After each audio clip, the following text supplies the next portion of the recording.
Chuck Prince, I mean, absolutely. it was What about falling Robert apart for Rubin, years. the genius behind the Clinton years? Yeah. $100 million Robert Rubin made as chairman of the board of directors, and was evidently, and by all reports, he's not denying it, he was the one pushing for these risky growth stocks and growth movies. Saying, we've got to get bigger, we've got to get quicker, we've got to take risks. He gets his $100 million and hits the road? That's incredible to me. Is it incredible to you? The whole thing is, though, but I mean, and I think we got to look to Congress a little bit. And I hate to sound archaic, but this whole Glass-Steagall Act that was, you know, that allowed these companies to become these big, huge conglomerates, no walls, just building big and big. What do you mean? How would you describe Glass-Steagall for the non-business person? It basically broke down the barriers. So as opposed to having things separate, you know, commercial bank, investment bank, all should be separated into nice little companies of their own. Everyone's under one roof, and now everyone's like sharing info when they shouldn't be, and who knows what's going on, and things get really funky. Yeah, but Tracy, it hasn't also changed because, forget about just in the U.S., but these companies then go overseas, and then they accumulate these assets and resources over there, so they may actually move their incorporation overseas because the tax benefit is better there, but they still own all of these things. But so that's it used to be when the fine just in the transparency US. disappeared. All of a sudden, now who knows where anything is and what assets are where, and that's when everything gets all messy. And this is not what consumers want. Right. They don't necessarily want to walk into one door and be able to do everything. And I think it's a big mistake. A lot of these companies decided they just wanted to be big for big's sake. And they just wanted to do another deal to satisfy their egos. And I think we're now seeing the pain of that. All right, we're talking about that. So do we agree? Show of hands, how many people believe that General Motors should continue to advertise? Oh, absolutely. Right? Absolutely. Should they continue to sponsor sports? I mean, what's it? Citicorp is on the front of a very popular Romanian soccer team. It cost $1 million, first division team. Okay. Should they pull that? Well, look, I think what you have to do if you're General Motors and you got everybody in America looking under the skirt or their skirts, what you better make sure is that Tiger Woods is selling Buicks, and I would doubt. It turns out he wasn't. Well, it was a because weird it was a match, terrible wasn't it? brand. Excuse me, my friends at GM. It's an old person's brand. It is. Now, what I suggested on your show when you were on vacation was that you get somebody different to promote the brand, like a Cindy Crawford, someone totally out of the box. She's old. She's my age. No. How about getting rid of Buick? But It's sexy. redundant. But change the position of the product. Make it more female-oriented as opposed to old Let's man be honest. oriented. Do you buy underwear because Michael Jordan tells you he wears Hanes? All the time. Mike, you do not. You're lying. You might buy his sneakers. No, wait a minute. You might buy the basketball. No, These- but it but makes these you aware of the non-sports- product. But It makes you why? aware of the product. In other words, it gives you a second look. And that's all you can do. And that's what you want to do. Create excitement in the brand. Yeah, Go but ahead. there's an issue here. If you're doing brand position advertising, you know that it can't be quantified. So there's a lot of advertising. You try to quantify as a best lot of you can. advertising that's being done that to me is a waste of money. And in the case of GM and Buick, they've got a lot of redundant divisions.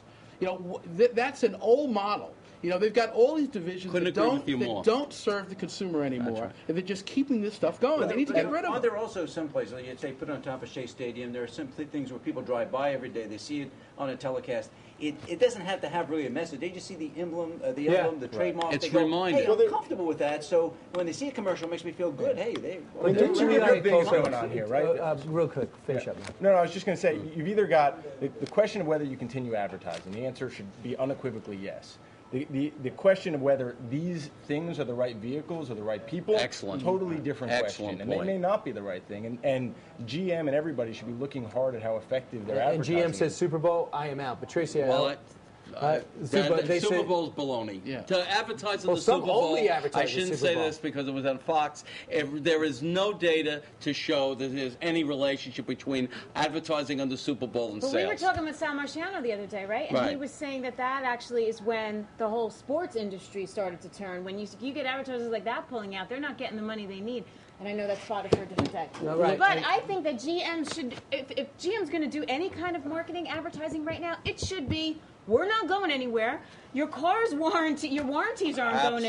anywhere. And guess who That's does what that? it should be. Who gives a deal? You're It absolutely is. right. And they have to get a believable person, not a spokesperson like Tiger Woods for a product. Exactly. For example, about me? Lee Iacocca hopped on, and didn't he say, don't worry, Chrysler's restructuring, we're going to get going. Almost like Tom Carvel You like Carvel. You seem like a likable But guy. nobody likes Rick Wagner right now. Right. He's a big liar who goes well, to he should D.C. be in a fired. jet. I Right. agree. Well, he should be fired. He shouldn't be the face. Right. The new face, you got to come in here. We're going to structure it just like I've done before. That person has to have a resume, and then that person just go up low tech, walks out on a white floor. Yeah, maybe some green screen cars popping up behind him. We've been your car for the last 60, 70 years. You've always counted on us. We're going through a downtime like most of you, but we're coming back better than ever, and here's what we're working on. And you're going to like, and he walks off.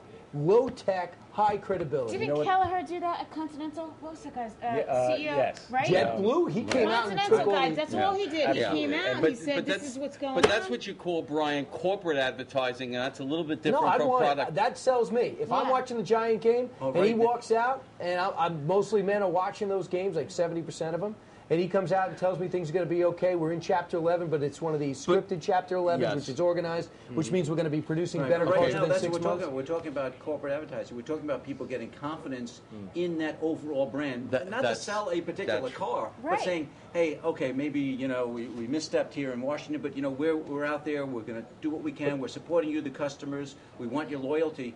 That's what you want. But fundamentally, they don't know what their plan is, right? They don't have the details to give anybody confidence. Called the Volt, Mike. Their He's model talking is about the broken. Volt. Right. It's the electric car, and I'm being honest. No. He said that you could kill GM right now, and once again, America, you'll be without an electric car, which you've been calling for 50 years. We're 1 year away from getting that in. We're 1 year away from getting gas. Gas will no longer be on your shopping list. 40 miles to the gallon, quick car. But if you kill GM, you're not going to get the Volt. Yes. And it may be a great car, but I'm not sure that people are buying that is going to be the solution to all their problems. And they, like the music industry is a good example before them. Their model is broken, and they haven't figured out what the next model is, and they're afraid to go from the current model to the new business model, or to identify what that is. But Mike, isn't Honda, Nissan, and Toyota, isn't that the model? They don't have to really go that far off the cliff.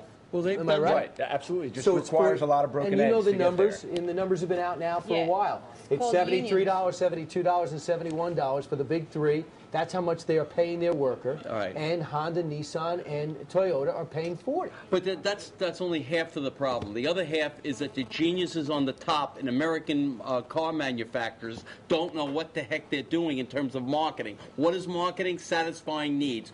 Building cars that people want. But- Not only building cars that are good, they're strong cars. They're better built than they ever were. But they're building cars that people don't want. They're not giving them those bells and whistles that I want in my car. They're ugly.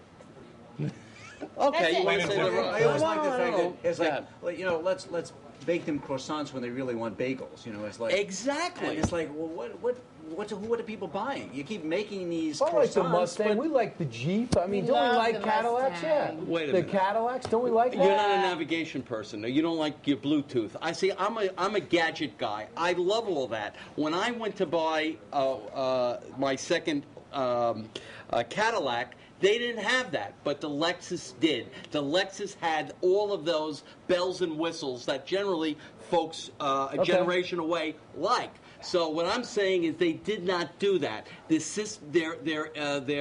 Bluetooth system wasn't as integrated. Now it's changed. And I think it's because they have Mike, too many couldn't we cars. hire you and get that? I mean, don't you hire those groups?